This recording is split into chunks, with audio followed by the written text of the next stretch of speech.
What is the latest on the conversations with your government, with the US government about shipping product to China, sir? Yeah, I think that's a question you should really ask the governments. We're business people. We're not politicians. This is a geopolitical issue, and our Dutch Prime Minister was in Washington last week, and actually made it very clear that this is a highly complex, issue. Several countries are involved. It's not just between the Dutch and the Americans. I mean, it involves other European countries. It involves Asian countries. So it's a complex situation. It involves multiple companies, highly complex supply chain.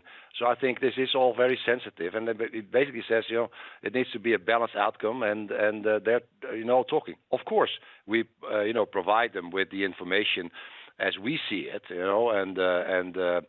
this is actually helpful. I think helpful in the discussions that are currently going on. But it is up to them. I mean, we in that sense just have to follow what comes out, and I think Peter. It's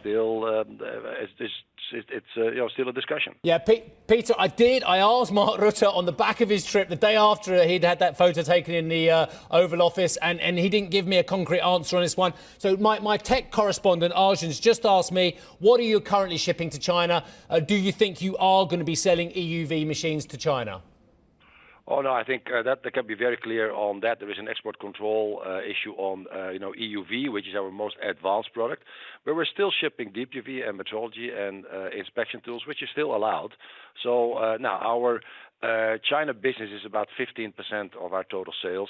It's been that last year. I think it's probably going to be similar this year. Unless anything changes, we'll actually keep shipping our deep UV systems, which is the workhorse of the industry today. But export controls on EUV on extreme ultraviolet are still valid. I mean, we cannot ship those. So Peter, just to be clear about the impact here, the restrictions are designed to stop these chips fueling military hardware in China, accelerating those programs when it comes to defense. But do they also have ramifications for 5G and AI in China? Yes, I think when you think about the semiconductor usage in military applications, you have to realize that many of those military applications use very, very mature chips. They're very often 10, 15 years old. Why? Because they're rugged. They can withstand extreme conditions.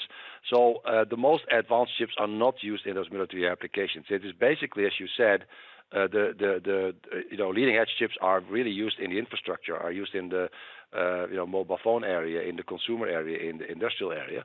And I think this is where, of course, any export control, we need to really think through what that means for the capacity that is being built up globally, which includes China. So this is something that we, of course, give information to our government, what we think the consequences are of certain proposals. And that is, that is indeed where we are today. So it will affect, I think, more generally, the availability for chips in the industry at large, and not specifically in the military application, because that's already there. I mean, that's pretty mature.